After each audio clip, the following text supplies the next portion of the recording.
turma do JJ Podcast, mais um encontro hoje, mais um convidado especial. Esse, especificamente, é muito especial pra mim. Por quê? Porque eu já segui esse cara antes dele nem saber meu nome, nem saber meu sobrenome, nem saber o que eu fazia da minha vida. E eu já segui esse homem, porque eu lia os livros dele, Aí eu fazia os meus cursos, lia os livros dele, e aí eu indicava os livros dele no meu curso. A galera marcava, olha só, o Joel tá falando de você, E essa pessoa se chama Jacob Petri. Fala, Jacob. Fala, Joel. E aí, cara? Tamo aí, né? Eu quero saber se a gente vai falar de tudo hoje. O que você me perguntar, eu vou responder. Desde que, sem restrição. se for permitido por lei, eu respondo. Então, com minha equipe jurídica aí, Tá eu aqui, quero né? eles me sinalizar. Fabi tá aqui. É. Pô, cara, esse encontro esperado por mim, hein, meu? Pois é, a gente já vem falando há muito tempo e o bom é que nós só vamos falar groselha, né? Não, aqui o assunto é só groselha, não tem nada sério. Esse negócio de falso eu, de consciência, de ponto de criação. Não. Isso tudo é groselha. Isso tudo Cara, Jacob, olha só. Pra quem não conhece o Jacob, ele é um... Pô, como é que eu classificaria você? Eu classificaria você como um pensador, como um filósofo, como um escritor, como um professor, como um mentor. Foi assim que eu te conheci. Os livros que me impactaram profundamente... O livro O Óbvio que Ignoramos mudou minha vida. O Óbvio que Ignoramos mudou minha vida. Daqui a pouco eu conto a história do Óbvio que Ignoramos, que eu acordei minha mulher de madrugada na virada do ano. Manipulação e Poder foi muito importante no momento que eu tava na minha vida. É poder e manipulação. Eu tava só testando aí pra ver se Você tava atento. se você tá com a memória boa. Poder e Manipulação. que tem. Qual que é o nome daquele negocinho que na capa que fica. Não, é marionete? Não é marionete aquilo? É o... Que segura. Tem um nome. Fantoche. É.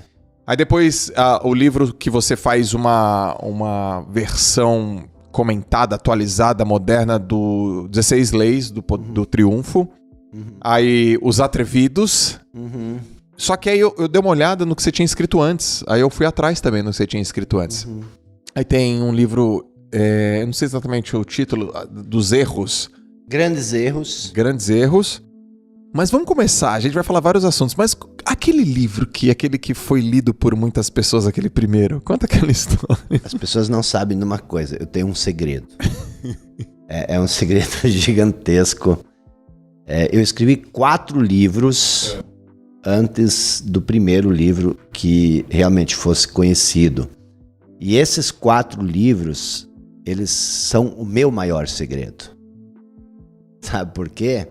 Porque só eu li esses livros, então ninguém sabe que tem lá. Aliás, hoje você deve pra mim, aqui nesse podcast, a galera tá vendo no YouTube, ouvindo no Spotify, você deve pra mim aquelas 5 coisas que todo ser humano tem que saber pra mudar a vida. O que você não sabe é o seguinte, eu fiz uma live bombástica, chamado As 5 Coisas que se você errar vão ferrar você.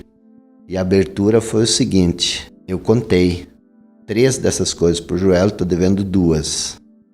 E ele não sabe, nunca contei, e eu só vou contar pra vocês aqui na live. A galera adorou. Só lá. Então você perdeu essa chance. Perdeu. Então tá bom. Mas pelo menos as 3 você consegue contar? Sim.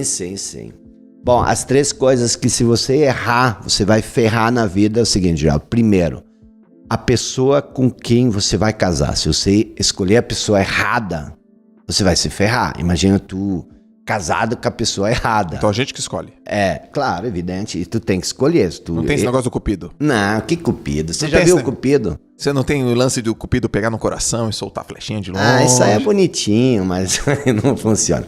O segundo ponto é você escolher o seu trabalho. Se você errar isso, você se ferrou também. Imagina tu fazer uma coisa que tu não gosta. A vida inteira, que você passa mais tempo no trabalho do que em qualquer outro lugar. A terceira coisa é o lugar onde você vai morar. Pode parecer simples. Pode ser uma coisa assim que as pessoas não pensam muito que isso pode ferrar você.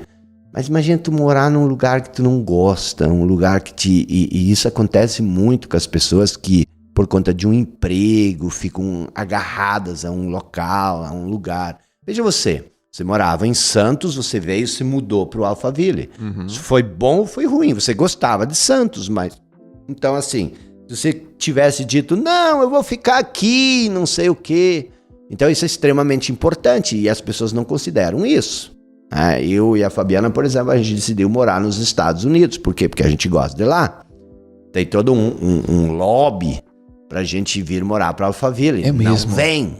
Mas ninguém tá te chamando vocês pra vir pra Alphaville? Tem um lobby. Tem um lobby rolando. É um lobby rolando, Tá, mas não tem essa possibilidade porque no Alphaville É. tem mosquito. E a tua relação com o mosquito? É zero, sem chance. Sim. E aí vem a quarta coisa. Vai. A quarta coisa que se você errar na vida você vai se ferrar é o seguinte, escolher um lugar que tem mosquito. Tá ferrado. Isso já é groselha. Cara, então quer dizer que as duas que faltam você não vai falar hoje? As duas, não. Talvez no final se tu te comportar bem. Tá bom. Eu tô aqui, eu quero agito. Eu quero agito. Cara, eu quero falar um monte de coisa contigo. Quero te fazer várias perguntas, eu quero entender. Eu quero que a gente reflita sobre sucesso, sobre talento, sobre pessoas bem-sucedidas, sobre consciência. Mas eu quero começar com uma pergunta que não é nenhuma dessas. Tu sabe que quem faz o entrevistado é o entrevistador. Entendeu? Então, se tu fizer a pergunta errada, nosso podcast vai ser um fiasco. Então tá bom. Beleza. Eu já quero começar com uma pergunta. Jacob, você acredita em Deus? Não. Não acredita em Deus. Não. Veja bem. Eu parei de acreditar em Deus há muito tempo. Respondi. Por quê? Porque é o seguinte, presta atenção. Acreditar é uma coisa da mente, certo? Certo. Acreditar. Quando você acredita numa coisa, você também pode não acreditar. Ok. Então, quando você acredita em Deus, você acredita no que exatamente? Você acredita numa ideia. Você acredita num conceito. Então, quando você acredita numa coisa, você tem que ter um conhecimento que baliza esse teu acreditar. E isso Tomás de Aquino já dizia na Suma Teológica. Ele dizia que Deus não é compreensível.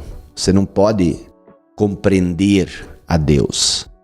Você só pode sentir a Deus.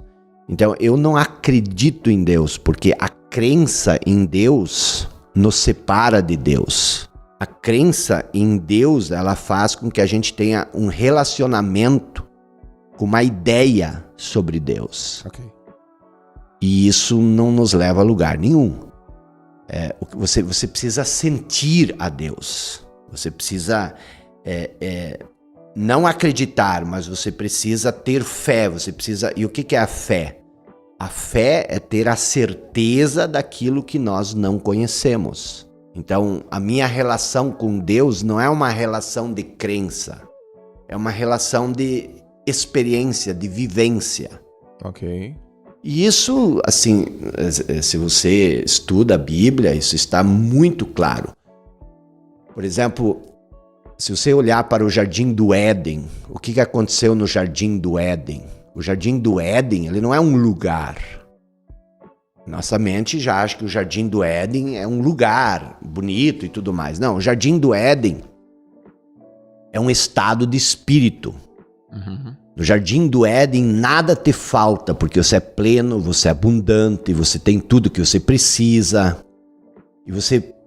E o que te dá isso? A intimidade com Deus. Então o que acontece? Na intimidade com Deus, você está no Éden, você se sente pleno, você se sente abundante, você se sente perfeito, tá?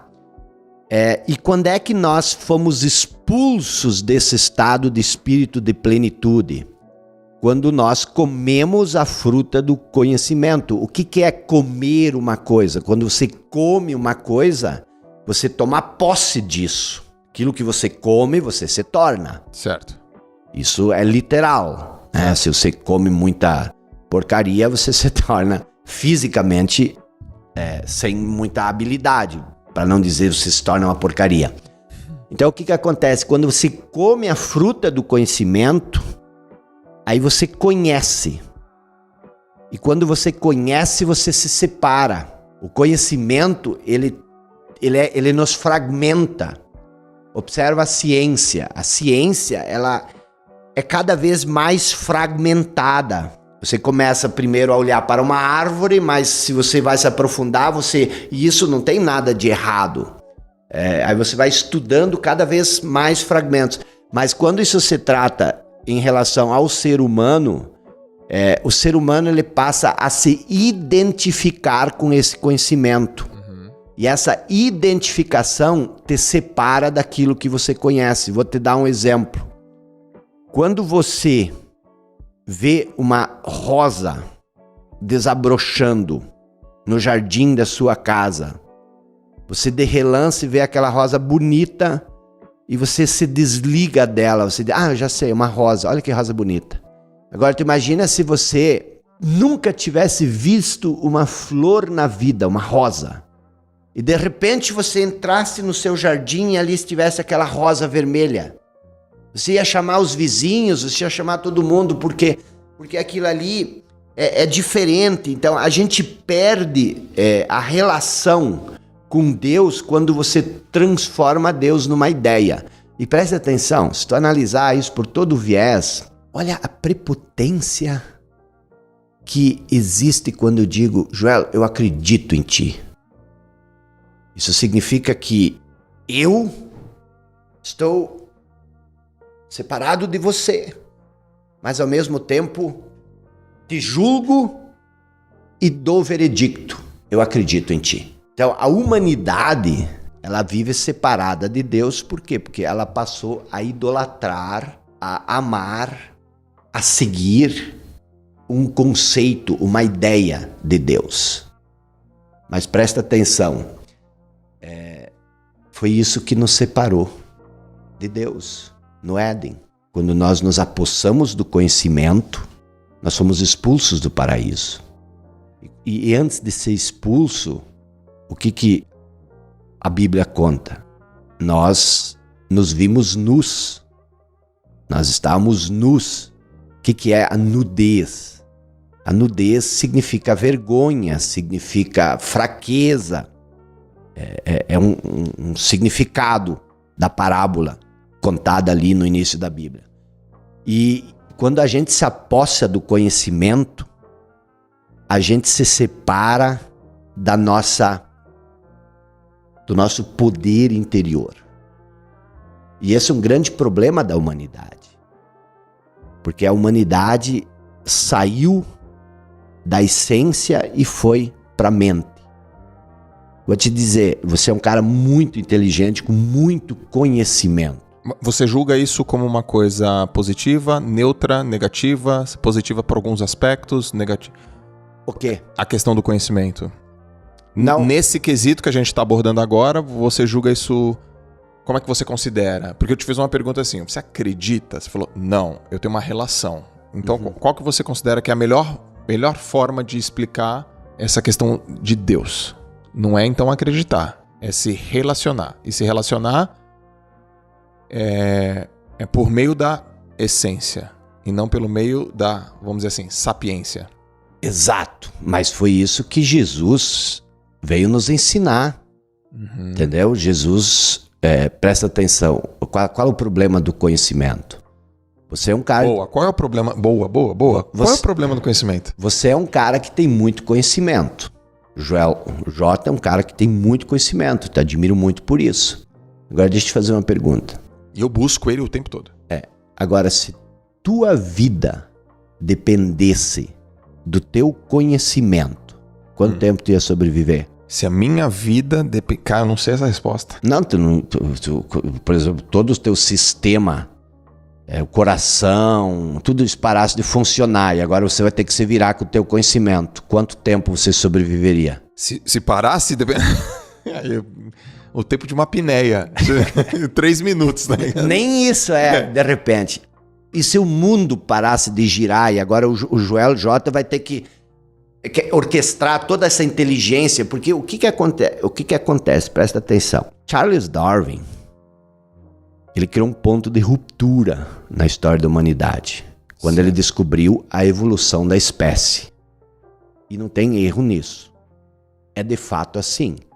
Só que ele cometeu um grande erro, achar que isso acontece por acaso, sem propósito. Ele não aceitava a ideia de que tinha uma inteligência maior, subjacente, que orquestrasse isso.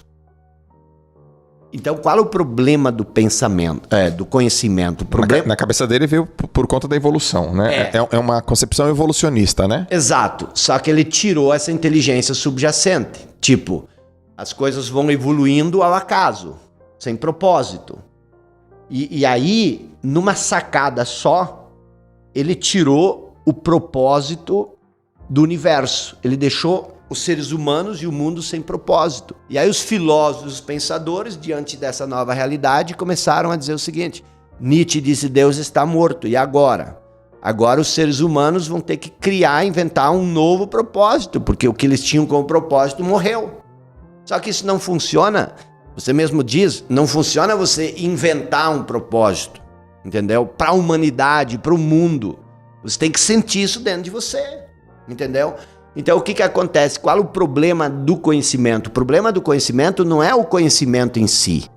O problema é essa pequena disfunção que ocorre quando você passa a se identificar com o conhecimento. Porque aí você se torna o conhecimento. E aí você se limita. Quando perguntaram para Einstein, ele já velhinho, se você pudesse fazer um pedido de uma coisa, o que seria isso? Ele disse: eu queria conhecer a mente de Deus. Entendeu? O que um Einstein, que no início da vida dizia ateu, o que ele queria dizer com isso? O que acontece? Quando Jesus, vou falar de Jesus, que Jesus é um cara muito respeitado, muito idolatrado, um cara assim que mudou a história da humanidade e tal. Se você pergunta, o Jesus fazia milagres, coisa que ninguém conseguia fazer. Uhum. E os apóstolos diziam para ele o seguinte: cara, onde é que nós vamos poder fazer isso? O que tu faz? Jesus não disse para eles: vocês são muito burros, vocês não estudam, vocês não leiam, vocês deveriam de ler os livros que eu leio, vocês deveriam de fazer mais curso, vocês têm que estudar mais, vocês têm que ir na faculdade. Não, ele disse o seguinte: vocês são homens de pouca fé. Vocês são homens de pouca fé. Se vocês tivessem um pouco mais de fé, vocês poderiam fazer tudo que eu faço e muito mais. Agora pense comigo. O que é a fé? E eu quero saber, e além do que é, se ela é ensinada. O que é a fé? E o que é o conhecimento? A razão e a fé, elas não andam juntas. Por quê? Uhum. Porque a razão exclui a fé. Uhum.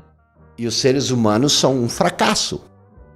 Os seres humanos são um fracasso. Se você olhar, Joel, pro brasileiro, 60% dos brasileiros, apesar de acreditar que eles são filhos de Deus, eles não conseguem ganhar mais do que R$2.600, R$2.500 por mês. Por que eu estou dizendo isso? Porque ganhar dinheiro é uma troca. Ok. E se você não tem nada para trocar, ninguém vai te dar dinheiro. Perfeito. Então, se você não tem poder para criar um objeto de troca, você não vai receber nada em volta. Então, a maioria das pessoas, elas acreditam que elas não têm capacidade suficiente para fazer algo que possa lhes dar uma renda maior. O conhecimento, ele tem esse problema, ele atrofia as pessoas. Esse é o problema do conhecimento. Não, peraí, Jacó. O conhecimento atrofia. O conhecimento atrofia? Por quê? Porque quando você se identifica... E o que é o conhecimento? O conhecimento é aquilo que você sabe. Certo. E o que você sabe sobre si mesmo? Você sabe que você não é bom. que você não é capaz, que a vida é difícil. Tudo isso é conhecimento, tudo isso você sabe. E tudo isso está onde? Tudo isso está na sua cabeça. Deixa eu te perguntar. Quando você fala para as pessoas, pergunta: quem de você acha que precisa se tornar uma pessoa melhor? Quem de vocês precisa ser melhor? Você vai ter todo mundo dizendo eu, urgente, eu preciso demais. Se você acha que você tem que se tornar uma pessoa melhor, qual é a crença subjacente por detrás disso? Que eu não sou bom. Certo. Então você acredita... Porque eu tenho que me tornar uma pessoa melhor. Okay. Você acredita que você não é bom. Entendi. Aí tu pergunta para as pessoas: você é perfeito? As pessoas saltam longe como se tivesse uma cascavel na frente deles. Mas as pessoas são perfeitas. As pessoas são perfeitas. Onde é que está a imperfeição do ser humano? Imagina, olha para o ser humano, onde é que está a imperfeição? Entendeu? O que cria a imperfeição está aqui. É o conhecimento. É o conhecimento. Porque quando você conhece uma coisa, você começa a analisar tudo à sua volta e julgar tudo a partir daquilo que você conhece. Então, isso é contrassensual. Não, total. Isso é polêmico. Total. Mas presta atenção. Presta atenção. A humanidade está um caos. O que está causando esse caos? Por que cargas da água? Um livro como a Bíblia conta uma história que fulano e ciclano comeram a fruta do conhecimento e por isso foram expulsos do paraíso. Presta atenção. Voltando para Jesus. Eu e você, nós conversamos. Mas eu não fico conversando através de parábolas contigo. Nós somos amigos. A gente tem papo reto. Os apóstolos eram amigos de Jesus. E Jesus só falava em parábolas com ele. Imagina se eu fosse aqui só contar parábolas. E os apóstolos suspeitaram disso. Os apóstolos olharam para ele e disseram assim: cara, o que tem de errado contigo? Por que você só fala em parábolas com a gente? Ninguém faz isso. Você é doido? E aí o que Jesus respondeu? Que vocês não ouvem. Vocês têm ouvidos, mas vocês não ouvem. Vocês têm olhos, mas não veem. E eu posso te ver agora aqui, ó. Você está filtrando tudo que eu estou falando. Com que filtro? O filtro do conhecimento. Exato. Então você não ouve. Por quê? Porque você, enquanto que eu estou falando, você está tentando ajustar as minhas palavras dentro do meu molde. Dentro do teu molde. Por isso que a mudança é tão difícil. A mudança é tão difícil. E aí, você vai dizer assim: tá, mas virou pastor agora, só fala em Jesus, podemos ir para a filosofia. Vamos. Vamos? Vamos. O que Sócrates quis dizer quando ele disse o seguinte? Sócrates, para mim, depois de Jesus, foi o maior sábio que já existiu. O que Sócrates quis dizer quando ele disse o seguinte: ensinar não é encher um vaso. Ensinar não é transmitir conhecimento. Ensinar é acender uma chama no outro. E nós ainda não falamos sobre fé. Ensinar é acender uma chama no outro. Entendeu? Então assim, o que a escola faz? A universidade faz? Ela acende chama ou ela enche o vaso? Enche o vaso. E o que Sócrates, não sei se foi Sócrates que falou, mas Platão, no livro A República, escreveu o mito da caverna, onde ele diz o seguinte: que a humanidade, os seres humanos, são como presos no fundo de uma caverna. Então nós temos uma caverna e aqui tem um ser humano que está preso. E ele está preso de tal forma que ele só consegue ver o fundo da caverna. Ele só consegue ver o fundo da caverna. E aqui na boca da caverna existe uma fogueira. E entre a fogueira e a boca da caverna existe toda uma realidade. Uhum. E as pessoas presas no fundo da caverna só conseguem ver a sombra, as pálidas sombras da realidade, e elas acreditam que isto é a realidade. Isso é a mesma história. Porque o que é a pálida sombra da realidade? Uma vez que você se identifica com o teu conhecimento, a realidade, ela deixa de ser a realidade, ela se torna uma sombra daquilo que você acredita. Sim. Por isso que isso nos limita. Então, quando eu digo que o conhecimento nos limita, que o conhecimento nos atrofia, eu estou falando disso. E aí ele diz mais, presta atenção. Platão conta que um desses presos se libertou e saiu da caverna. E aí o que ele fez? Primeiro ele ficou um pouco ofuscado pela luz da fogueira. Ele disse, meu Deus, essa fogueira está muito legal. Olha como ela ilumina. Só que daí ele passou pela fogueira, ele viu a luz do sol. E aí ele viu toda aquela paisagem linda, natureza. E ele disse, meu Deus do céu, onde é que eu estava?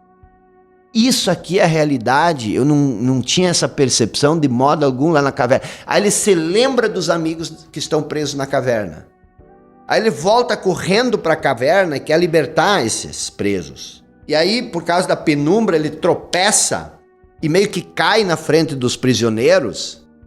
E os prisioneiros olham para ele, começam a debochar, dar risada, e ele começa a dizer, meu Deus, vocês têm que sair daqui.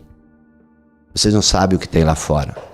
Tudo que vocês veem aqui é uma pálida sombra da realidade. Vocês têm que correr lá fora. E aí o que acontece? Eles começam a debochar, dizer, esse cara ficou doido. Por isso nós não podemos sair daqui. Nós vamos ficar doido, maluco, que nem ele. Por quê? Porque a percepção da realidade que você vê, mesmo quando o outro vem e te diz, cara, o que você está vendo não faz sentido. Existe uma realidade completamente diferente. A pessoa diz, você está aí doido, você está maluco. Como você está dizendo que o que eu vejo não é real? Cara, isso foi escrito há 450 anos antes de Cristo. E aí Cristo veio depois com essa nova conversa. Vocês têm ouvidos, mas você não ouve. E aí E aí vem mais uma questão, por exemplo. A questão da fé. Voltando para Jesus e voltando para a questão da fé. Jesus disse o seguinte. Tudo que eu faço não vem de mim. Não vem no meu conhecimento. Uhum. Tudo que eu faço vem do Pai que está em mim e que, através de mim, faz aquilo que eu faço. O que isso significa? Isso significa que nós, seres humanos, nós temos um poder interior. Alguns chamam isso de centelha divina, mas isso virou um conceito. Outros chamam isso do sopro divino. Quer dizer, outros dizem que nós somos feitos à imagem e semelhança de Deus. E isso é verdade. Nós somos feitos à imagem e semelhança de Deus. E Jesus conta a parábola do filho pródigo, onde ele diz o seguinte, que o filho pródigo vivia em abundância, em plenitude, e aí ele disse, dê-me a sua parte, dê-me a parte da herança que me pertence. Ele pegou a parte da herança que pertence a ele, e ele disse o seguinte, e aí ele foi para uma terra distante. O que isso significa? Nós recebemos o poder divino de criar a nossa própria realidade. Uhum. Essa é a parte da herança, é isso que nos identifica com Deus. Nada, não existe identificação nenhuma com Deus, no caso, a não ser o nosso poder de criar. Por isso Deus é criador e nós somos a única espécie que cria. Você falou de filosofia, você falou de Einstein. Uma vez eu ouvi uma frase, eu era menino e eu não entendi essa frase. Eu tenho muito disso, né? Eu leio algumas frases e eu não entendo as frases, e aí eu leio, e depois de tanto me debruçar sobre aquele conceito, eu entendo. Eu quero soltar duas aqui para você comentar. Uma que fala sobre conhecimento e uma que fala de uma coisa que é mais importante do que conhecimento. Uma é do Francis Bacon, que ele disse, conhecimento é poder. E uma do Einstein, que ele falou. Essa eu não entendi quando eu li a primeira vez. Eu devia ter uns 18 anos de idade. Imaginação é mais importante do que conhecimento. Isso é Einstein. Quando ele fala de imaginação, você está falando da nossa habilidade do Homo sapiens, que é a única espécie humana, ou perdão, a única espécie viva, né? Nós somos humanos, a única espécie viva capaz de criar, imaginar, adorar. Um cachorro não consegue adorar nada. Uma árvore não adora um deus, né? O ser humano ele adora, ou pessoas, uma causa. Nesse caso do Francis Bacon, conhecimento é poder. Eu queria que você comentasse um pouco sobre isso. E se também, na tua percepção, existe algum lugar onde o conhecimento ele não atrofia? Ele hipertrofia? E a questão de imaginação é mais importante que o conhecimento do Einstein. Mas o problema do Francis Bacon, eu não sei por que vocês ficam falando do Francis Bacon. Vocês sabem quem era o Francis Bacon? Era um filósofo, um pensador. Era um bebum. O cara bebia uísque, o cara era um bajulador da rainha. Eu não dou crédito nenhum pra Francis Bacon. Mas no passado tinha essa história, né? Por exemplo, o grande compositor, aquele cara que acendia um cigarro, bebia um uísque, entrava madrugadas afora e escrevia grandes textos, grandes poesias e tal. Vocês têm que parar de se apegar nesses tipo assim. Vai falar que essa frase não faz sentido, Jacob? O quê? Conhecimento e poder? Pô, cara. Pare. Mas eu tô te falando, deixa eu te dizer uma coisa. É uma frase que faz... É uma frase que, no mínimo, ela dá uma aliviada no peso, pô. Que peso? No peso da ignorância. Da tolice. Mas o que é a ignorância? O que é a tolice? Cara, a tolice pra mim é quando a pessoa não tem conhecimento sobre uma coisa e toma uma decisão baseada em nada. Ou quando ela é ignorante. Mas arrogante, perdão. Quando ela é arrogante, soberba, presunçosa. Mas o que cria a arrogância, a soberba e a presunção? Não é o conhecimento? Isso com certeza. Então... Ó, vou te falar uma coisa aqui, honestamente aqui, ó. Eu não vou falar todas as vezes, mas quase todas as vezes na minha vida que eu fui presunçoso, arrogante e mala sem alça, foi por causa de conhecimento. E aí, de repente, você descobriu o quê? Mas não é que eu... Responde. Mas eu valorizava o conhecimento. Mas eu me achava um pouco maior das pessoas... Porque eu sabia uma coisa que na minha cabeça era maior do que ela sabia. Quando tu parou de ser arrogante, presunçoso? Quando tu descobriu que tu não sabia tanto quanto tu sabia. Exatamente. E quando eu valorizei que o conhecimento não estava apenas transvestido na quantidade de livros que eu lia. E nas formações que eu fiz. Mas é ali, é isso que eu falei antes, que é o problema do conhecimento. Não é que você tem que chutar o balde do conhecimento. Cara, eu leio livros, eu estudo, eu ouço você, eu acompanho você. Mas o grande problema é quando você se identifica com o conhecimento. Porque toda vez que você se identifica com o conhecimento, o que acontece? Você se torna o conhecimento. Quando você se torna o conhecimento, você corta o fluxo de algo que as pessoas não acreditam, mas existe uma inteligência superior, existe uma inteligência universal, existe algo muito maior do que tudo isso, que nós somos capazes de assimilar com a mente. Vou supor o seguinte, vou te dar um exemplo aqui que o cara não vai ver, mas imagine que os dedos da minha mão sejam o conhecimento, tá? Tá bom. Quando você se identifica com esse conhecimento, ele se fecha num nó. E quando o conhecimento se fecha num nó, ele corta todo o fluxo. E aí o que acontece?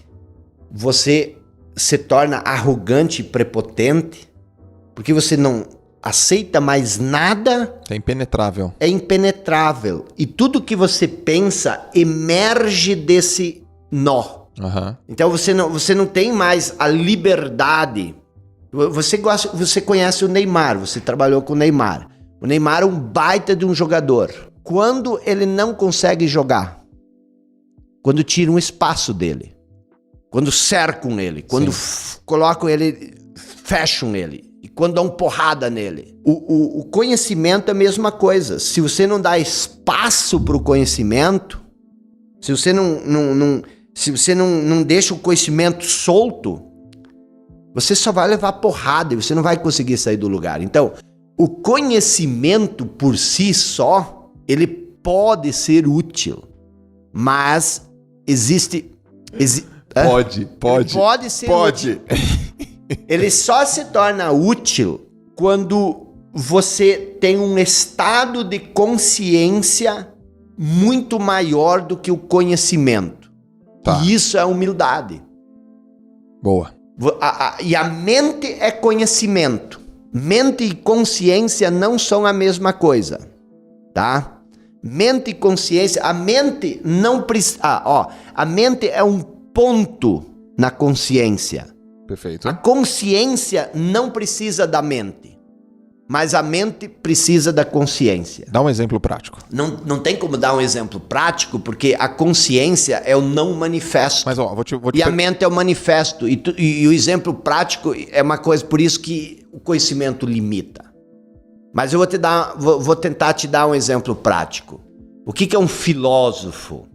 Um filósofo é uma pessoa que tem conhecimento, mas ela brinca com o conhecimento como o Neymar brinca com a bola. O Neymar não é a bola.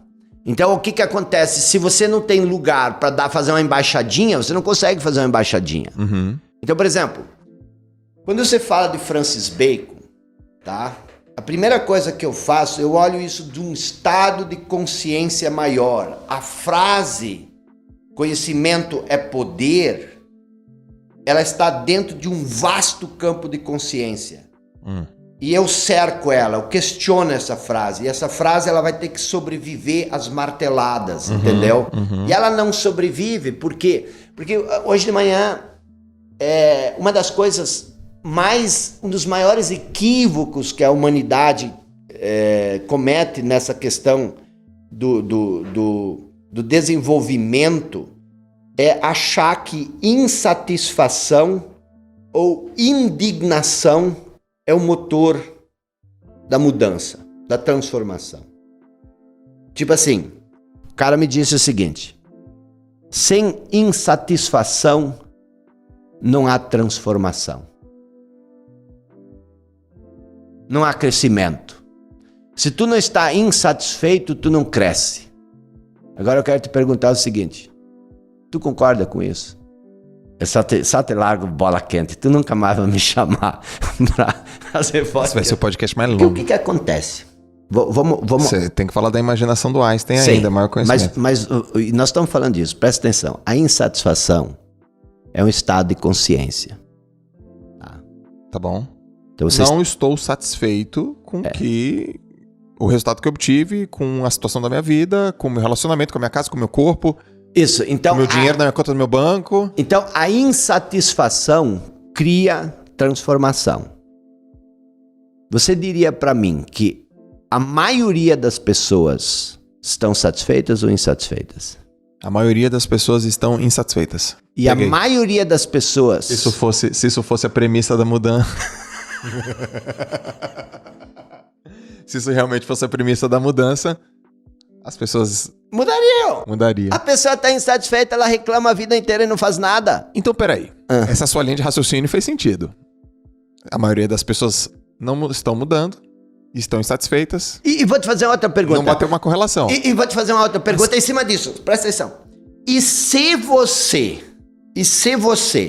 está insatisfeito e busca a transformação, por que você quer a transformação? Porque você quer evoluir. Não, porque você quer estar satisfeito. Exato. A evolução vai me trazer uma satisfação. E se te trouxer a satisfação e a satisfação não produz mais mudança, tu vai estagnar ali? Sim. A não ser que tu te torne insatisfeito de novo. Certo. E daí tu busca outra transformação. E daí tu vai ficar a vida inteira insatisfeito buscando a satisfação.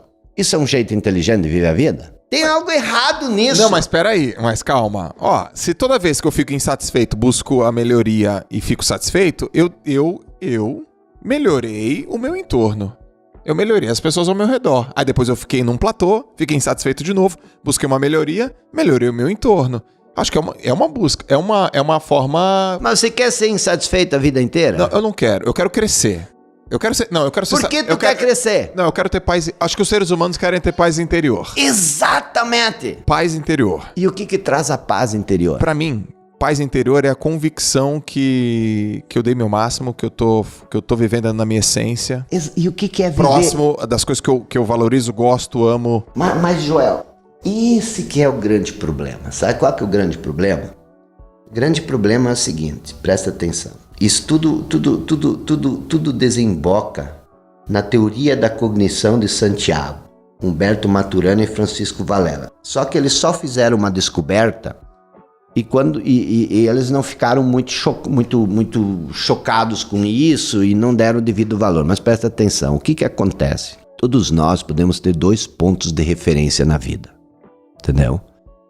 Um ponto de referência, o que é um ponto de referência? A partir do qual você constrói tudo. E esse ponto de referência pode ser a mente, ou ele pode ser a nossa essência, que é a consciência, que é um estado de consciência. E essa é a grande sacada da transformação. Quando você se identifica com a mente, o que é a mente? A mente, você pode ter a mente condicionada e a mente incondicionada. A mente condicionada, porque do que nós estamos falando? Nós estamos falando de evolução, você quer evoluir. Isso não é a mente que cria a evolução. A mente, quando você se identifica com a mente, você entra nesse ciclo de prazer e dor, prazer e dor, prazer e dor. Você busca o prazer, mas o lado oposto do prazer é a dor. E isso é uma disfunção do ser humano. Isso é uma doença grave. Entendeu? Quando você se liberta disso, porque a evolução não é coisa da cabeça. A evolução, ela é inerente a quem nós somos. As pessoas dizem o seguinte, mas se eu parar esse processo de dor e prazer, eu vou parar de evoluir. Não, é aí que você vai evoluir. Só que a evolução, ela não vem mais da cabeça. A evolução vem de dentro. A evolução vem de dentro. Aí tu pergunta, mas do que é de dentro? É disso que Jesus chamava do reino dos céus. É disso que ele dizia ao Pai que está em mim. Porque nós temos um poder gigantesco, mas esse poder, ele é bloqueado pela ideia que a gente cria sobre nós. A teoria da cognição, ele falava sobre isso. Então, eu e você e todos os seres humanos, eles são criadores por natureza. Se você parar com essa disfunção mental, você vai continuar criando, só que você não vai mais depender da sua criação, do resultado. Lembra da história que eu te contei?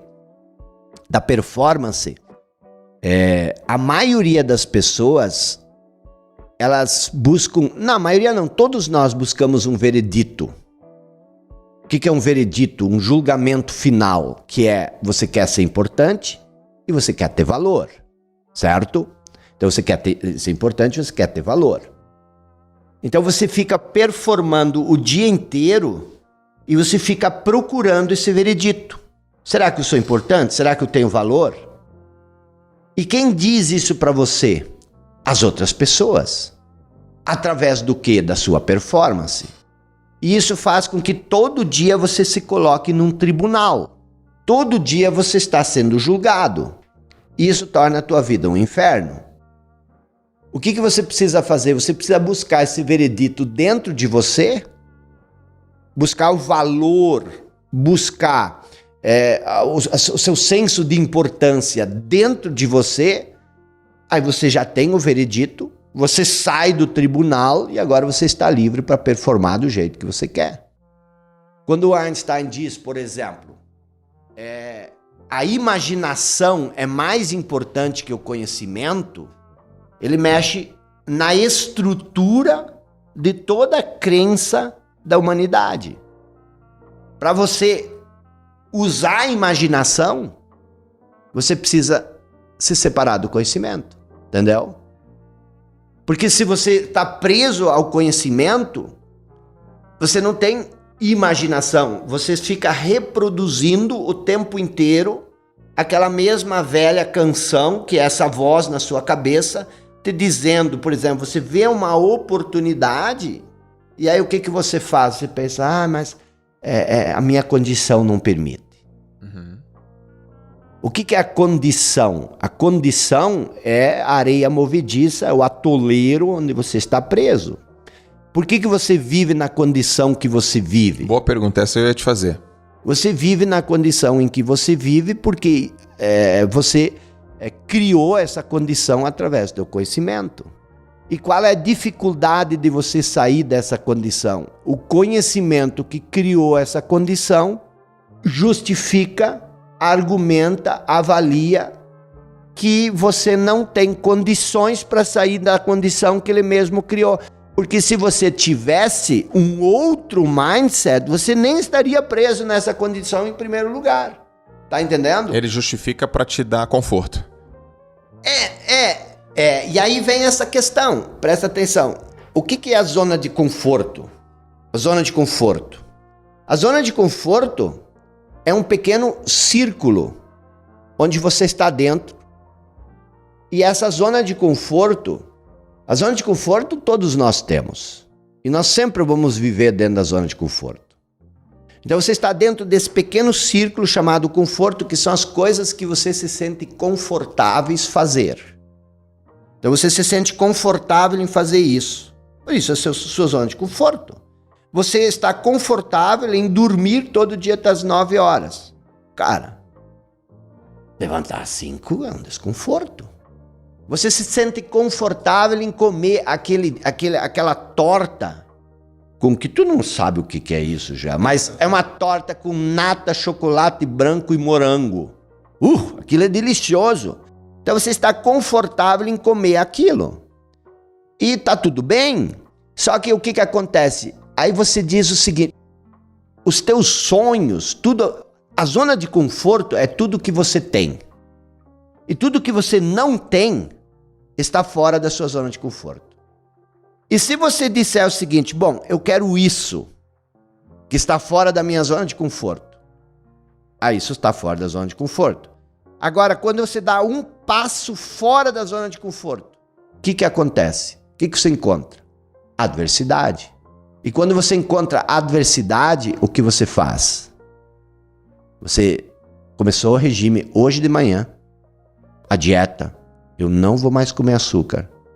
E aí ao meio-dia você se depara com aquela torta de nata, chocolate branco e morango. Você olha para aquilo e você diz: esse eu não posso perder.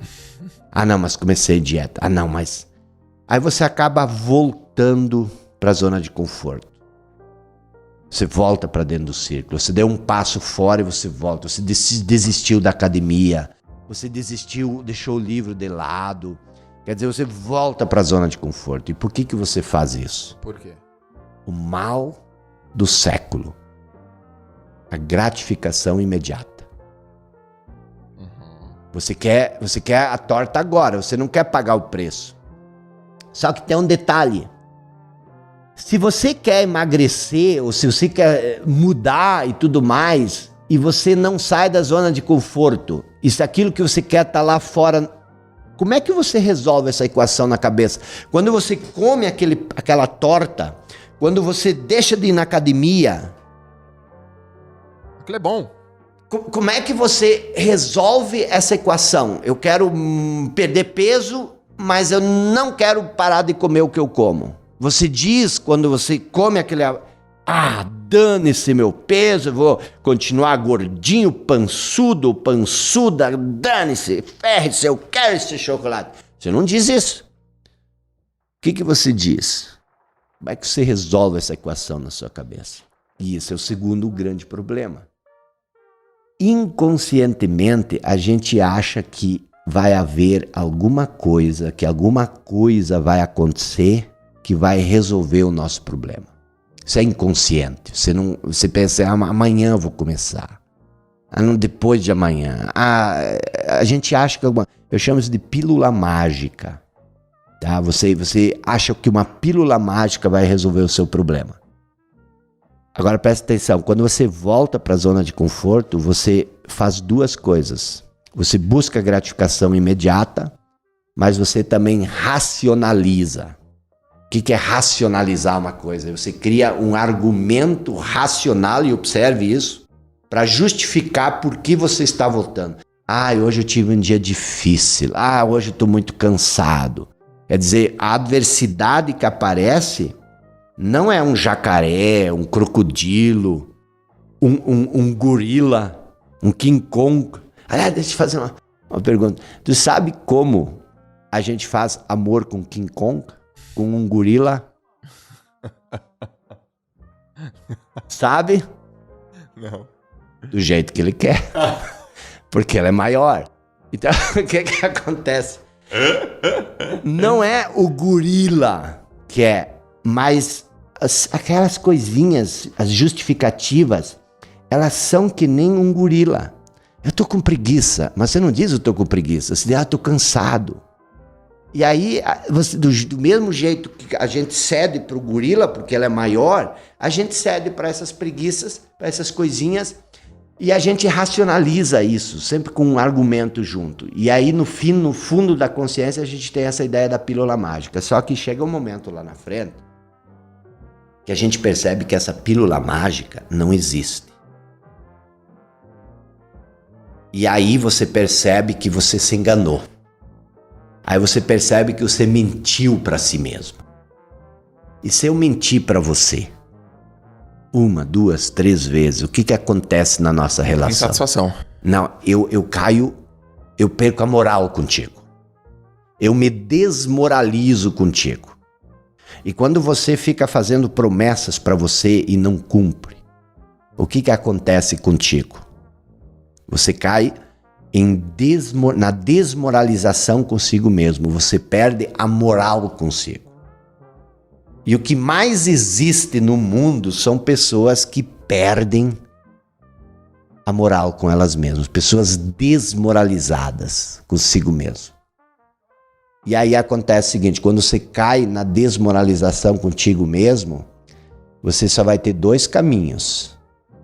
Ou você cai em depressão, um estado de depressão, você se deprime e se recolhe de uma vez por todas. Ou você faz o seguinte, você busca compensações. Arruma um amante. Você arruma um amante. Você começa a beber. Você se revolta e começa a atacar todo mundo. Começa a xingar, criticar, falar mal. Entendeu? Porque o que é falar mal? Quando você fala mal, só uma pessoa desmoralizada consigo mesmo fala mal dos outros. Porque quando você fala mal dos outros, você se sente inferior ao outro. E quando você fala mal do outro, você não aumenta o teu tamanho, mas você separa a diferença que existe entre os dois. Então você tenta desmoralizar os outros porque você está desmoralizado. Isso é muito sério. E isso, Joel, tudo nasce do conhecimento, da mente, do apego, da identificação. Eu chamo isso de falso eu. Onde que ele é bom? Onde que ele é poderoso, potente? O conhecimento? Quando que ele hipertrofia? Você falou que ele atrofia. Quando que ele hipertrofia? Quando você se separa dele e você usa o conhecimento como uma ferramenta. Entendeu? E não como uma identidade. Exato. Porque o que é o conhecimento? O conhecimento ele não é poder. Conhecimento fosse poder, olha, eu sou formado em filosofia e eu estudei numa das universidades mais tradicionais em filosofia no Rio Grande do Sul. E eu tive muitos professores, filósofos que tinham, assim, um conhecimento fora do comum, entendeu? Mas eram completamente infelizes, eram pessoas assim... nem todos, né, mas alguns.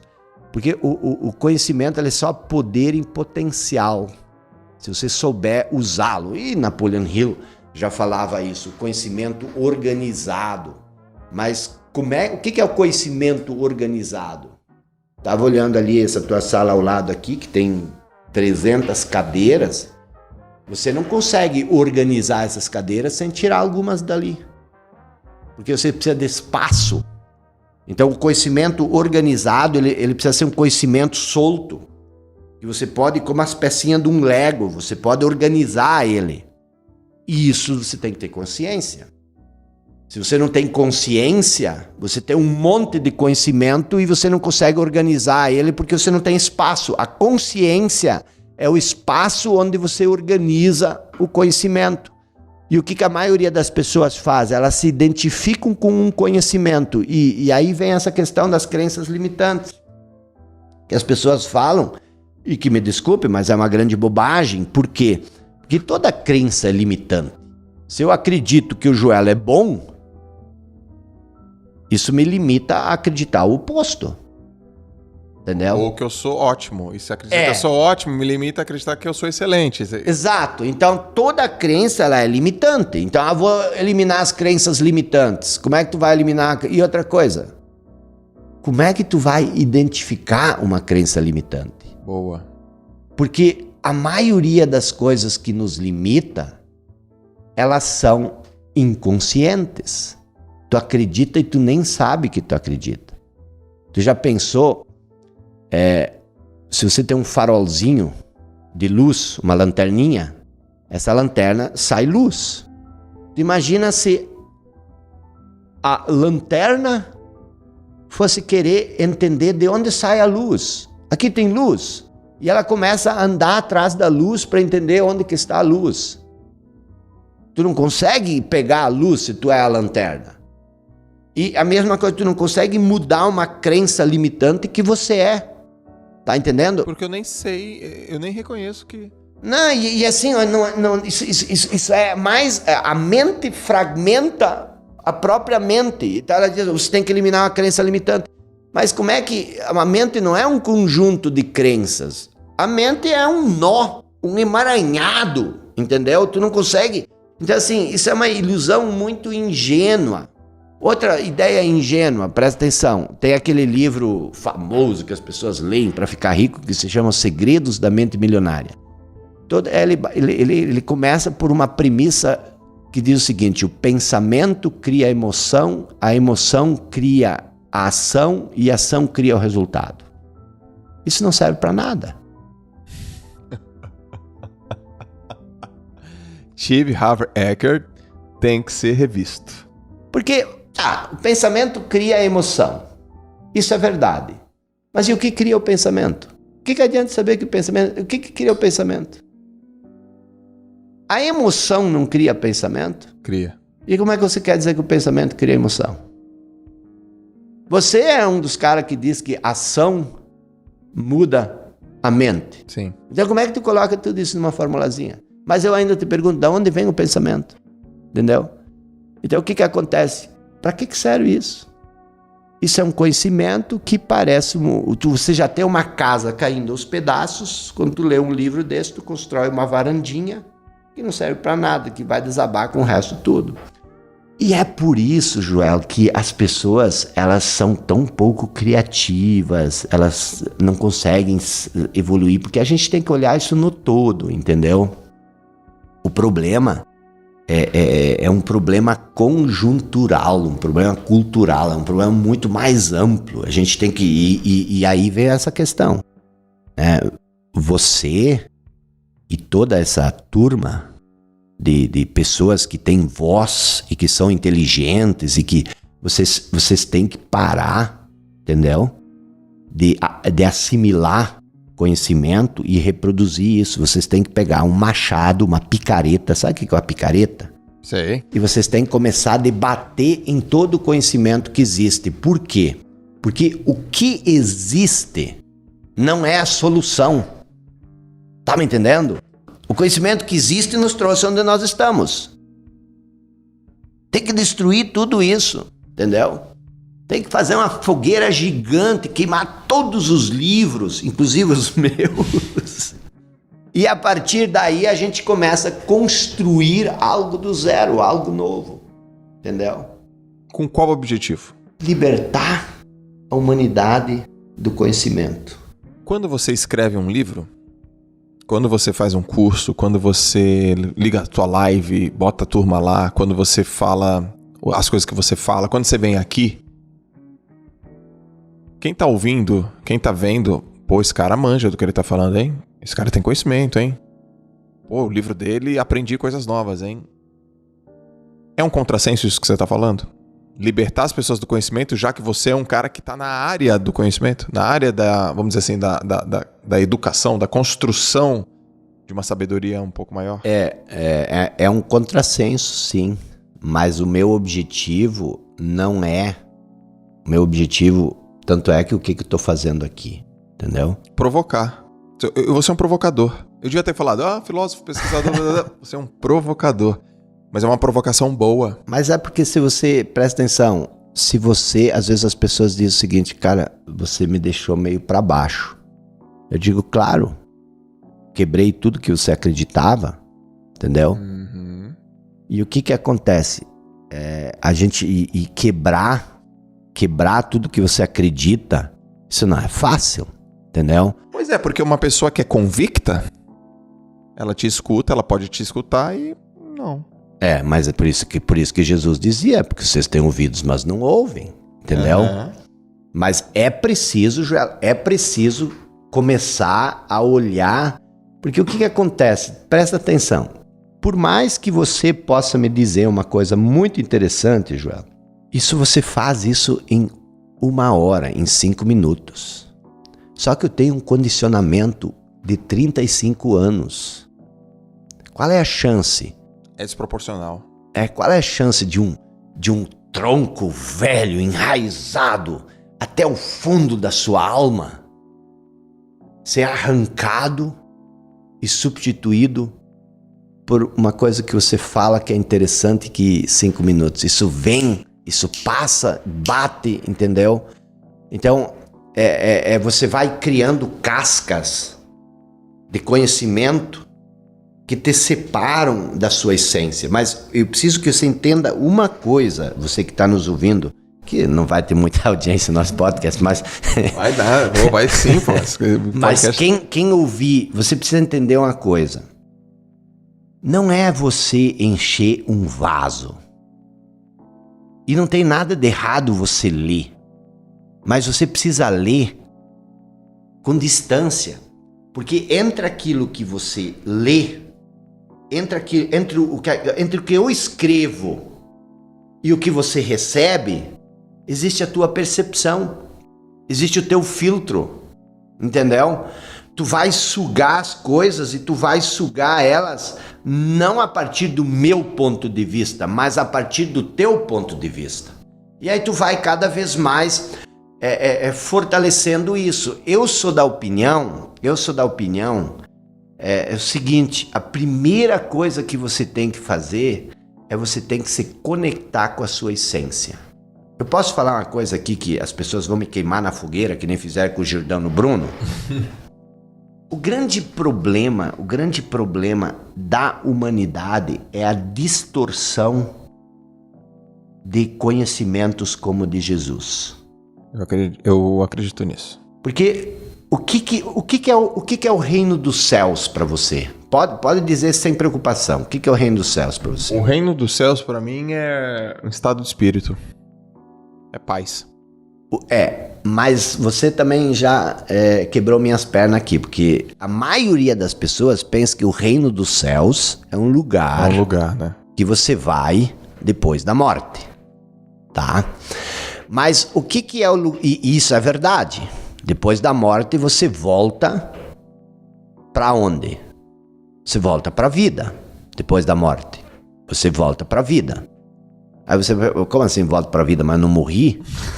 Mas presta atenção, a coisa que ninguém percebe, o oposto da morte não é a vida. O oposto da morte é o nascimento. Certo. A vida, ela é eterna. Você já é uma vida. Você já é uma vida. Você é uma vida. A vida não tem como extinguir uma vida. Então a vida, só que assim, o que Jesus dizia? E as pessoas são teimosas a ponto de não entender. Ele diz assim, não procure o reino dos céus aqui ou lá. O reino dos céus está dentro de você. Isso para mim já chega. Pô, já tá dito. Isso é dito por Jesus. Então por que eu vou pegar e distorcer tudo isso e dizer que se você vai morrer, você vai para o céu, para o reino dos céus, para o reino de Deus? E Jesus dizia que o reino de Deus e o reino dos céus, ele usava isso alternadamente, que isso é a mesma coisa. Então aqui na terra, aqui, você se tornou essa forma física, mas você não deixou de ser essência divina. O verdadeiro sucesso é você se conectar com essa essência e deixar que essa essência desabroche em você. Então o crescimento ele é a partir de dentro. E Jesus, por que Jesus dizia reino dos céus para se referir à essência? Porque a essência não é uma forma. Então tu não pode exemplificar ela como uma forma. Porque ela é não forma. E o que acontece? Ele dizia o reino dos céus porque o céu não tem forma. Você pode pegar um avião, sei lá o quê, e subir, você nunca vai achar o céu. Então, imagina 200 mil anos atrás, ele falando com aqueles caboclos lá, que não sabiam escrever, não sabiam ler, como é que tu vai falar de essência? E aí ele dizia assim, olha o reino dos céus. E por isso que ele diz, o reino dos céus, Joel, o reino dos céus é esse poder interior. E se você pegar isso como base de toda a filosofia de Jesus, você vai entender, e o que é paz que você busca? É se conectar com essa essência. Boa. Paz é conexão. E aí, só para finalizar, aí ele diz o seguinte, buscai primeiro essa conexão interior. Buscai primeiro o reino dos céus, porque depois o resto tudo vai ser acrescentado. Quer dizer, se você consertar o seu interior, o seu exterior vai se encaixar de todo jeito. Aí, nós não entendemos isso. E por isso que ele diz, tudo que eu faço vem de mim. Vem do reino dos céus. O Pai que está em mim age através de mim. E isso é a fé. Só que tu não pode provar isso cientificamente. O que é provar uma coisa cientificamente? É captar algo com a sua razão. Certo. Isso é ciência. Agora, a razão ela é finita. Como é que tu vai captar uma coisa infinita com algo que é finito? O infinito não cabe no finito. Tá entendendo? Então, a razão, ela sempre é limitada. As ciências são limitadas. O grande segredo é a fé. E o que é a fé? É a certeza, é a sabedoria da incerteza. É a certeza daquilo que você não sabe. E a razão, por que ela te atrofia? Porque a razão, a coisa que ela mais busca é segurança. Ok. E a segurança te limita. Então tu pode analisar isso por todos os ângulos, por todos os lados. E eu não sei como que a humanidade não descobriu isso, se até eu sei disso. Entendeu? Se até eu que descobri isso, como é que a humanidade não descobre? O que nos impede, o que nos afasta? Eu vou te dizer. É o falso eu. O que é o falso eu? É a ideia que você cria sobre si na sua cabeça. E Jesus disse também, de novo estou falando de Jesus, poderia falar de Sócrates. Jesus disse o seguinte, você não pode servir a dois senhores. Ou você cria um eu na mente, ou você se conecta com a essência. Se você criar um eu na sua mente, esse eu vai te afastar da sua essência. E qual seria o malefício, se é que existe, de não estar conectado com a sua essência? Ansiedade, medo, insegurança, aflição, apego, todas essas coisas. Apego. E tudo isso cria uma única coisa, sofrimento. E sofrimento cria violência. Uma pessoa em paz, uma pessoa alegre, ela não sai por aí ferindo os outros. É só uma pessoa ferida que fere os outros. Por isso existe tanta violência na humanidade. Se você olhar, Hitler matou milhões de pessoas. Por quê? Porque ele era uma pessoa extremamente ferida. Por que a Alemanha aderiu a Hitler? Porque a Alemanha tinha sido ferida no seu orgulho, lá com o Tratado de Versalhes e tudo mais. Então isso acontece no nível individual e também acontece no nível de nações, entendeu? E ali, eu vou te jogar uma outra batata quente. Ali vem o negócio da competitividade, que é uma coisa extremamente nefasta para a humanidade. Porque quando você compete com a outra pessoa, a competitividade, você cria uma espécie de violência. Você sabe que eu sou a favor de competitividade, né? Sim, por isso que eu digo, vou te jogar uma outra batata quente na mão. Porque eu vou te falar em qual contexto que eu sou. Tá? Já posso falar ou você vai... Sim, não, pode falar. Quando que eu descobri que competitividade era uma forma de colaborar? Porque muitas pessoas falam assim, pô, o mundo é um mundo para você ajudar as pessoas. Eu concordo. 3 P's. Pessoas precisam de pessoas. E a melhor maneira de você fazer isso é não competir.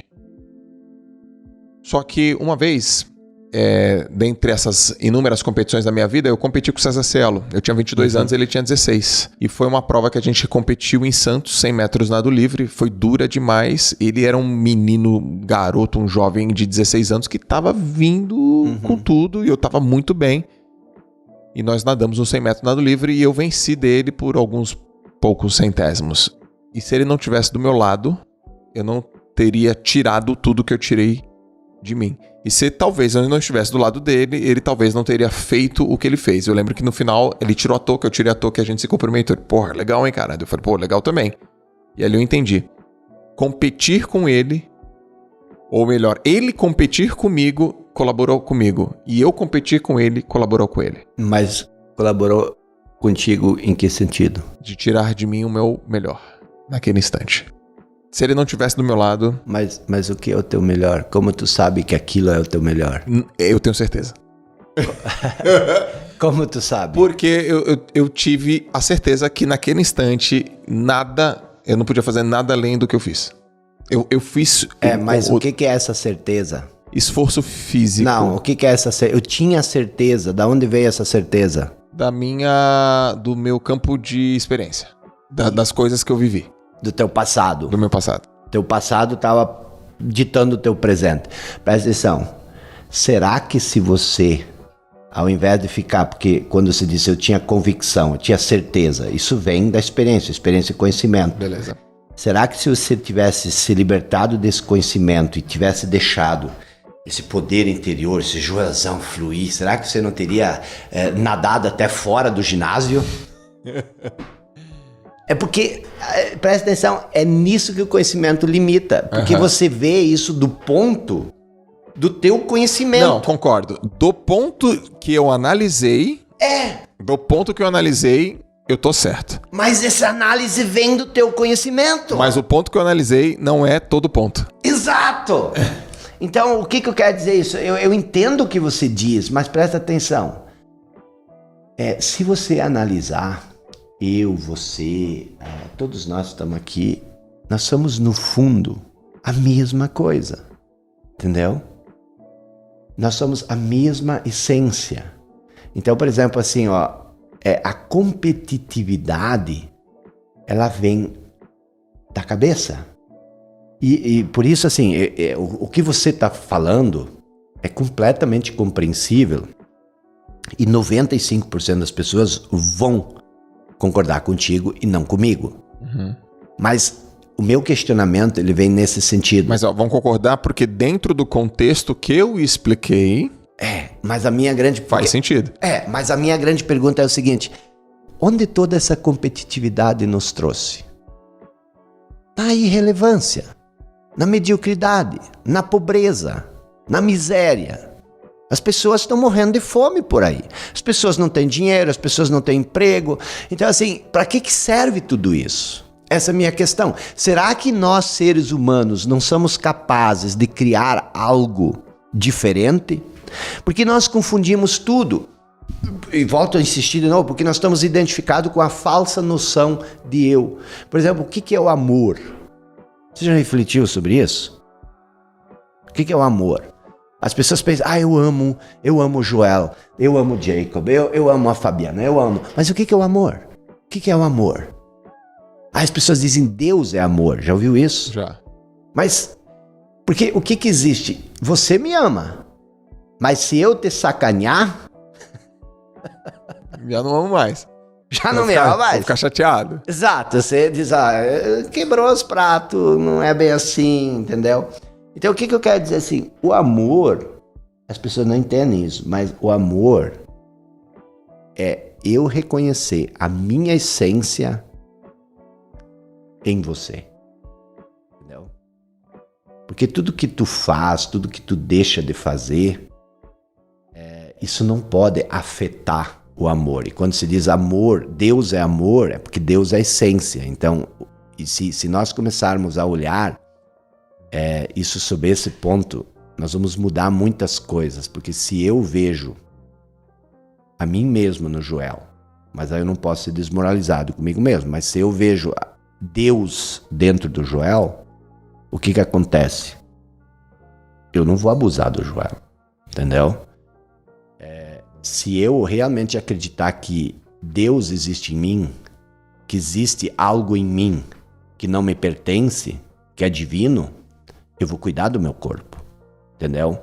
Eu não vou cuidar do meu corpo por causa disso, por causa daquilo, mas eu vou ter que cuidar porque ele é o templo do que existe de mais sagrado em mim, entendeu? Então, assim, o que nós precisamos, Joela, é mudar tudo, entendeu? Não é fazer pequenos reparos.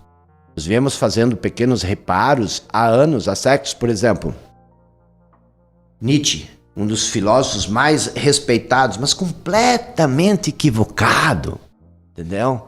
Completamente errado.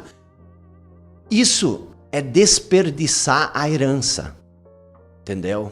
Isso é desperdiçar a herança, quando você começa a analisar, a julgar. E aí eu penso o seguinte, já a tua missão, mais que a minha, é começar a filosofar com o martelo, entendeu? Eu digo isso de todos, nós temos pessoas maravilhosas, porque a internet pode trazer isso. Ô Jacó, qual que é a essência do teu trabalho? Você falou tanto de essência. Qual é a essência do que você faz? O que é o ponto central? O que é o núcleo do que você faz? Cara, o núcleo do que eu faço sou eu mesmo. Não existe nada. Eu sou... Qual foi a tua pergunta? Qual é a essência? Do que você faz, da tua atividade. Qual é a essência de uma flor? Qual é a essência de um pé de grama? Ser flor, ser pé de grama. Então eu sou eu. Pronto. Tu não precisa caracterizar. Por que tu vai botar um rótulo em mim? Não chega, eu sei quem eu sou? Esse cara bonito. Esse sotaque. Mas assim, não há necessidade assim, eu vou criar um avatar. As pessoas têm que se libertar dos avatares, certo. Entendeu? Então assim, o que eu quero? Assim, eu acho que eu tenho uma pequena missão. Posso dizer assim? Essas coisas que você fala são coisas muito reflexivas e profundas. Eu curto. Eu tô aqui ouvindo, aprendendo. Eu anoto. Eu anoto porque... Anotou pouco, por sinal. Tô brincando. É porque cada item desse já é uma baita de uma reflexão. Mas a minha questão... Isso pode tirar a ambição das pessoas? Esse jeito de ser? Não. Menos mente, mais essência? Isso pode tirar... Essa falta de competitividade ou uma vontade de querer mais? Não, presta atenção. Mas uma das coisas que as pessoas não entendem é o seguinte. As pessoas querem mais, são ambiciosas, são isso, são aquilo e não saem do lugar. Então tudo que você fala não funciona. Mas você tá entendendo? Muito. As pessoas querem, mas não conseguem sair do lugar. Então, beleza, vamos daí. Tá. Vamos pegar assim, riqueza. Se eu perguntar para 200 pessoas, querem ser ricas? Lógico. Sim. E ninguém consegue. E aí não consegue. Não consegue. Por quê? Sabe por quê? Presta atenção. O que cria o teu futuro? O que vai acontecer com você no futuro? Se bem que o futuro não existe, mas vamos usar ele como tempo cronológico. O que existe no futuro? O que cria o teu futuro? Não é o estado de espírito, o estado de consciência que você tem agora? Sim ou não? Sim, o teu presente... Não, exato. As decisões que você toma agora, a forma como você está hoje. Mas se você vive insatisfeito, se você vive achando que você não é bom... Você já está construindo o seu futuro. E que futuro? Um futuro insatisfeito, que você não é bom. Porque as pessoas pensam o seguinte, que o estar insatisfeito é um estágio no caminho da satisfação. Tá entendendo? O que elas não percebem é que o estágio de insatisfação é um estado de espírito impermanente. Quer dizer, permanente. Vou repetir porque isso é complexo. As pessoas acham que o meu sentimento de escassez, o meu sentimento de não ser bom bastante, o meu sentimento de não ser capaz, o meu sentimento de ainda não ser ninguém, eu preciso me tornar alguém. Elas acreditam que tudo isso é um estágio no caminho da solução disso que elas sentem. Elas não percebem que esse estágio é um estado de espírito permanente que as impede de sair de onde elas estão. Isso é forte. Se você quiser riqueza, você primeiro precisa criar um estado de espírito de riqueza. Você não pode criar abundância a partir da escassez. Certo. Então, se você se sente escasso, quer dizer, ambição é um sentimento de falta. Você só pode criar aquilo que você já tem. E tudo que você busca já existe dentro de você. Você pode criar um estado de espírito. Tudo que tu alcançou, Joel, que é muito em relação aos outros, mas é pouco em relação ao que tu é capaz, tudo que tu já alcançou, primeiro, isso já existia na sua cabeça. E tu me falou isso há pouco, entendeu? Então, as pessoas pensam o seguinte, eu preciso estudar muito para me libertar do meu sentimento de escassez. Não é os livros que vão te tirar do pensamento de escassez. É você se afastar do conhecimento que você já tem. Porque eu vou te dizer uma coisa, não tem nada mais fácil e simples do que você buscar conhecimento. Isso é fácil, Joel. Difícil é você abrir mão do que você já sabe. Pô, isso é uma tortura. Entendeu? Essa é uma tortura. E por isso que Jesus disse, estou trazendo de novo Jesus, hoje estou bem Jesus. Jesus disse assim, você quer entrar no reino dos céus? Quer se conectar com sua essência? Primeiro renuncie a ti mesmo. Quer renunciar a si? Abrir mão das coisas que você... Exato, aquilo que você acha que você é. Então você não pode servir a dois senhores, você tem que decidir se você quer continuar acreditando que você não é ninguém. Olha aqui, porque as pessoas dizem... eu tenho 35 anos e ainda não sou ninguém. Quer dizer, isso é um conhecimento profundo, entendeu? As pessoas dizem, eu não sou bom o suficiente. Então, como é que tu te torna bom o suficiente? Cara, você tem que, se você se conectar com a sua essência, você é perfeito. As pessoas, você é imperfeito. Por que você é imperfeito? Porque você julga. Por que você julga? Porque você tem uma ideia do que é uma pessoa perfeita. Uhum. Aí você diz, o Joel é perfeito, olha só, um negão, alto, forte, moreno e tal. Eu não sei, só tenho 1,50 m, não sei. Quer dizer, essas bobagens, entendeu? Essas bobagens. E isso é o problema da identificação. Presta atenção. Vou te contar como funciona. Você se identifica com uma ideia na sua cabeça. Essa identificação... ela cria inconsciência. Você agora não sabe mais nada além dessa ideia. Então você tem uma ideia, a identificação que cria inconsciência. A inconsciência, ela cria insatisfação. A insatisfação cria inveja. Porque eu estou insatisfeito. Por que eu estou insatisfeito? Porque olha o sucesso do Joel, eu não tenho nada. Uhum. Isso é uma inveja. Uhum. Eu queria estar no lugar do Joel, eu queria ser o Joel. Agora, como é que você sai disso? Você tem que fazer uma introspecção, voltar para dentro. A introspecção, ela vai te levar a um conhecimento que é a inerência, que tudo está inerente em você. E a inerência, ela vai te iluminar.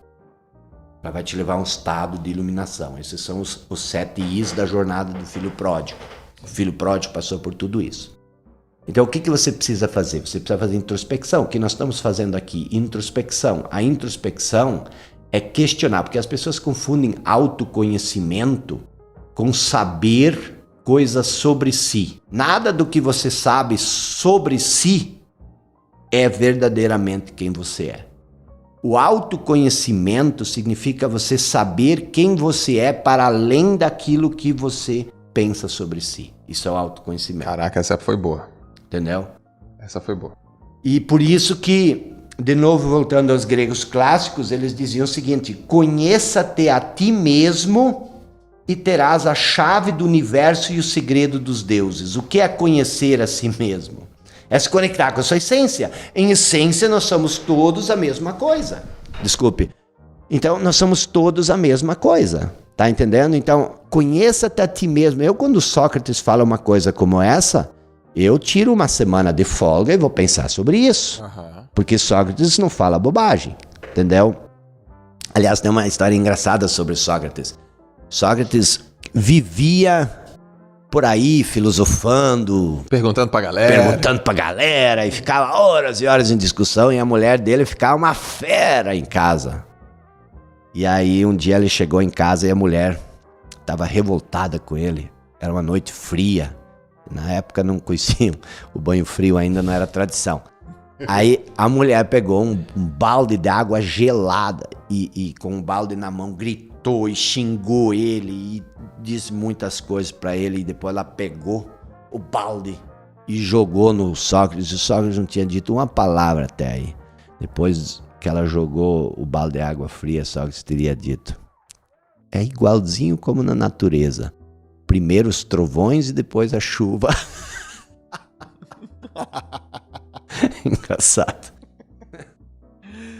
Ô Jacó, vamos fazer aqui um exercício. Você foi lá no teu Instagram, Jacob Petri, beleza. Aí abriu lá, faça uma pergunta. Aí vem aquela chuva de perguntas no teu Instagram. Qual é a categoria, qual é a pergunta que sempre vem pra ti? E e você fala, caramba, a turma ainda...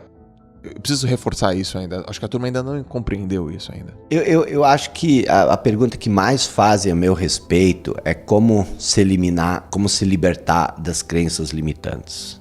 Essa é a pergunta que mais me fazem. Acho que é por causa dessas questões de mente, de reflexão, entendeu? E eu parei de responder porque eu percebi que eu perdi a luta.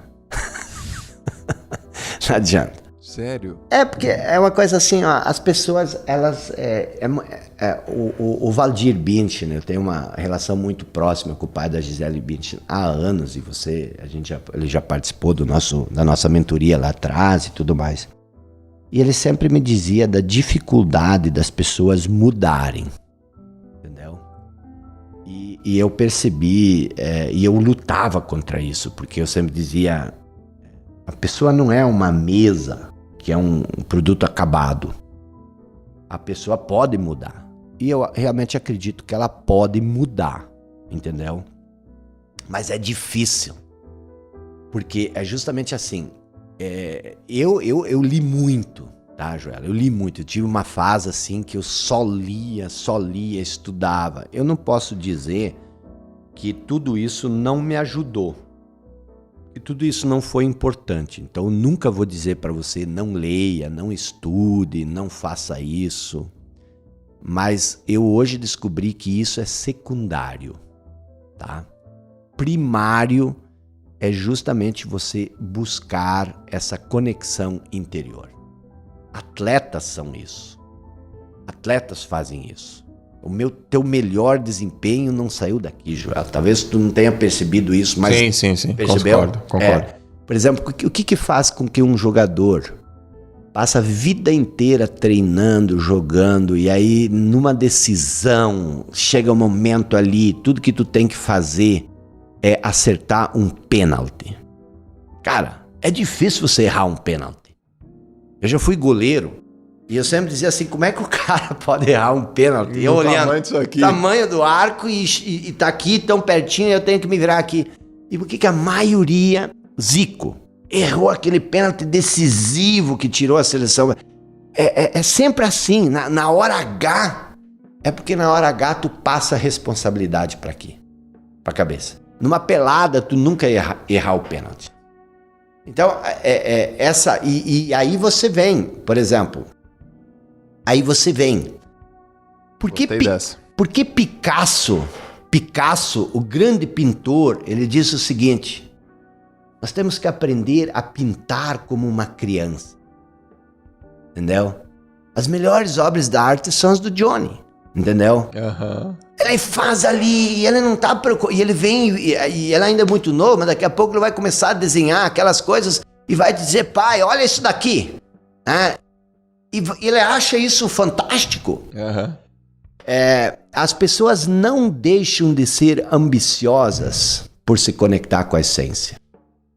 Elas só não se identificam mais com os resultados. Elas começam a criar pelo prazer, pela sensação de exercer aquilo que é a principal característica dele. Nós, seres humanos, nós somos tão criativos, que nós criamos uma merda... Posso falar a palavra? Pode. Nós criamos uma merda de uma imagem de nós mesmos, e a partir disso nós criamos uma vida medíocre. E aí vem essa questão. Isso é uma criação nossa. É desperdiçar a herança divina, tu criar uma porcaria de uma vida para você. E isso é extremamente difícil fazer. Você gasta muita energia para ser medíocre. Você gasta muita inteligência para te manter na mediocridade. Sim. Você usa todo o poder divino, senão tu nunca conseguiria ser medíocre. Então o que acontece? Quando você solta tudo isso, e veja, de novo, trazendo Jesus, isso é tão verdadeiro que Jesus diz o seguinte, presta atenção, dai e dar-se-vos-á. Ele não disse, pegue primeiro e depois distribua. Ele diz o seguinte, dê. Você só dá aquilo que você tem. Então, se você tem abundância, se você tem internamente a plenitude e a abundância, você começa a dar deliberadamente. E depois ele acrescenta, a quem muito tem, mais será dado. Quer dizer, aquele que dá em abundância vai receber em abundância. Agora, se você acha que você não é bom o suficiente, o que você pensa de você? Você pensa o seguinte, pobre de mim, eu sou tão pobre que eu não tenho nada para dar. E o que você acha? Você acha que você não dá porque você não tem nada. E você não tem nada porque você acredita que o mundo está segurando de você, o mundo está segurando aquilo que você precisa para ser feliz. Só que tem um grande equívoco nisso. Aquilo que você acha que o mundo está tirando de você, você está tirando do mundo. Entendeu? Aquilo que você acha que o mundo está tirando de você, que o mundo não está te dando, é porque você não está dando isso, você está tirando isso do mundo. Você não dá paz, você não dá sossego, você não dá alegria, você não dá... E você não recebe isso. Uhum. Você começar a dar, você vai receber. E quando você não dá, até aquilo que você tem lhe é tirado.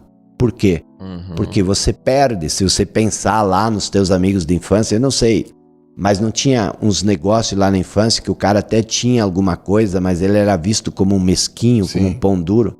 Passou o tempo, ele sumiu, virou pó. Por quê? O comércio faliu e tudo mais. Por quê? Porque ele começou a reter. Você chega num tamanho e você começa a reter. Então tem que vazar, tem que dar. E isso é contrassensual. Por quê?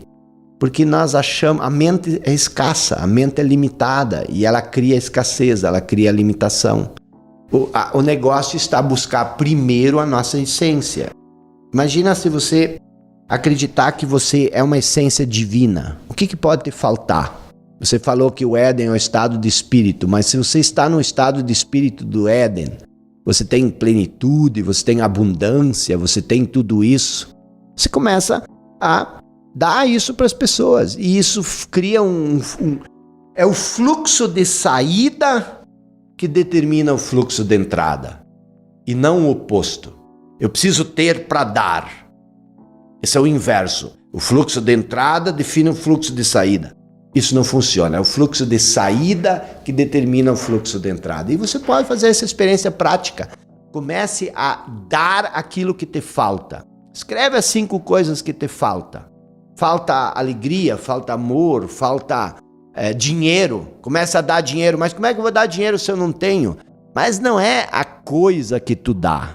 É o estado de espírito, começa a desejar abundância para o outro, a olhar para a riqueza do outro como uma bênção e não, tipo, isso aí tá passando a perna de alguém, isso aí tá tirando de todo mundo, por isso ele tem. Até na pandemia tá vendendo, ninguém entendia. Quer dizer, são coisas que aparentemente são ingênuas, mas elas nos impedem. Isso tudo é conhecimento, por isso o conhecimento aprisiona. Muito bom, muito bom. Ô Jacob, a gente tá chegando aqui no finalzinho e eu sempre faço uma pergunta no final, mas eu vou te fazer 2. A primeira pergunta que eu quero te fazer é a seguinte: se existe alguma pergunta que você gostaria que eu tivesse feito pra você? Não, nem fez pergunta, eu só fiquei falando. A mãe sempre dizia, você pergunta pro Jacob que horas são e ele te explica como fazer um relógio. Tua mãe falou isso? E no final... Presta atenção. Presta atenção. Mas assim, então, tudo bem. Mas então vou dar uma melhorada nessa minha pergunta. Qual uma pergunta que poucas pessoas te fazem ou não te fazem que você gostaria de responder? Eu realmente não me vem nada na cabeça. Por exemplo, não vem nada na cabeça. Não vem. Tá bom. Que coisa sem graça, né? Não é uma pergunta fácil. É verdade. Não é uma pergunta fácil. E aí a segunda pergunta é o seguinte. Antes, como é que a galera te encontra na internet? Teus canais. Você já tem podcast, né? Não é isso? Não é isso? Eu não é isso? Não é isso, Fabi? É isso? Gostou, né? Eu já tenho podcast. Você não tem podcast? Sim, o meu podcast é o teu. Eu não tenho um podcast. Meu Deus, tem que ter podcast, meu. Criar escassez para aqueles que me convidam ter mais abundância. Vão ter mais pessoas ouvindo, porque se eu tenho meu podcast, para que eu vi o podcast eu falando com o Joel? Então eu criei essa escassez. Boa resposta. Me saí bem, né? E o teu YouTube? O meu YouTube pegou no sono. Mas teu Instagram a chinela tá cantando. O Instagram tá lá, às vezes eu posto uns vídeos lá, filosofando umas 6, 7 minutos, tudo contra o senso. Tem que fazer vídeo curto, galera. Eu digo, mas o que eu consigo falar num vídeo curto? Então lá no Instagram, Jacob Petri. @jacobpetri. Não tem ponto, é só @jacob. Você vê como quando o cara entende profundamente do Instagram, quando ele coloca um .com, né? É isso aí. Sabe quando eu descobri que as pessoas raramente mudam? Quando eu vi você perguntando para sua mãe sobre a sua infância, ela disse, você era um chorão. E eu lembrei das lives que você chorava, eu digo, nossa, já não mudou nada. Eu choro, né, cara? Eu curto chorar, eu gosto, acho tão gostoso. É gostoso. Jacó, última pergunta pra você. Eu faço sempre pra turma. Tá. Aliás, você curtiu? Sim, legal. Gostoso, né? É legal. Do que falamos mesmo? Groselha, pô. Groselha. Se você puder... Essa é uma pergunta muito groselha. Mas é uma groselha filosófica, tá bom? Mas e você pode ir nela, vai que vai. Constrói o teu relógio aí. Se você pudesse dar uma mensagem pra todas as pessoas no planeta Terra, elas vão ler a sua mensagem. Ou vai chegar no celular delas, ou vai estar no outdoor, vai aparecer na televisão, vai estar no idioma nativo, 7 bilhões de pessoas. E elas sabem que essa mensagem foi tua. Mas é uma chance só. Pá, ela aparece, os caras pegam a mensagem e depois, sei lá, vem a mensagem de uma outra pessoa. Que mensagem seria essa? Cara, meu Deus do céu, que pergunta difícil. Eu acho que seria um pouco essa questão. Eu acho que seria um pouco essa questão de buscar primeiro a conexão com a tua essência, que depois tudo mais será acrescentado. Buscar conexão com a sua essência. Eu acho que isso falta na humanidade.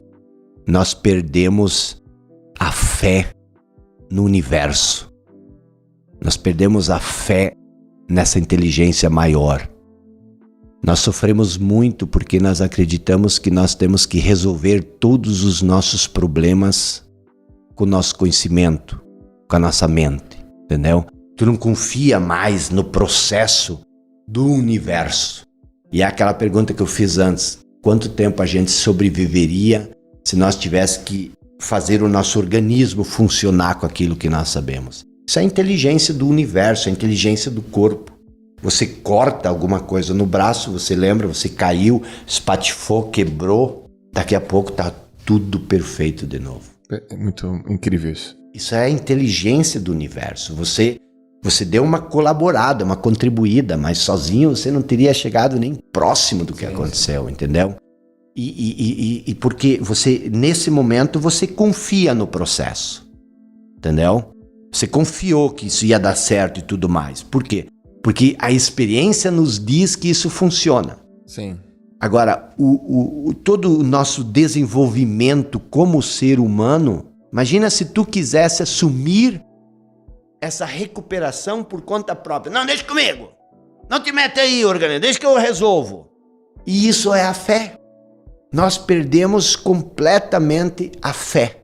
Tu não tem mais fé. Tu tem esperança. Ah, vai dar certo. Vou conseguir fazer isso. Mas tu não tem mais aquela confiança profundamente enraizada no universo que os animais têm.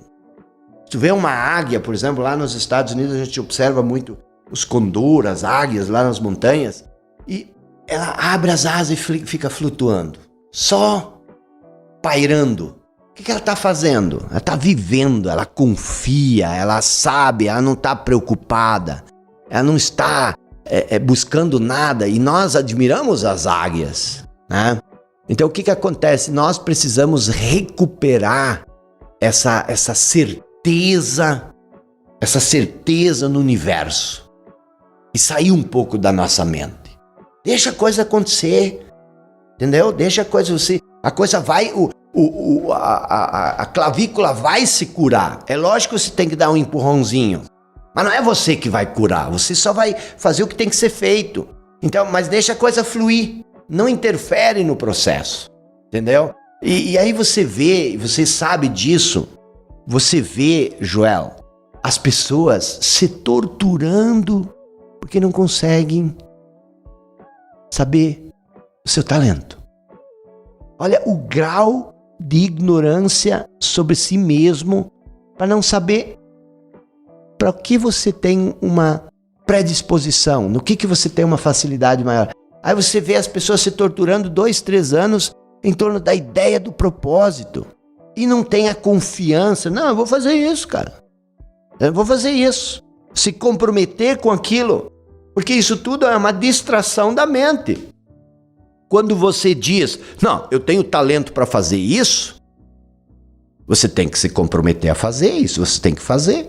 E muitas vezes tu fica ali nessa masturbação mental para não precisar fazer nada. E isso vem muito dessa questão, por exemplo, por que nós gostamos tanto do vitimismo?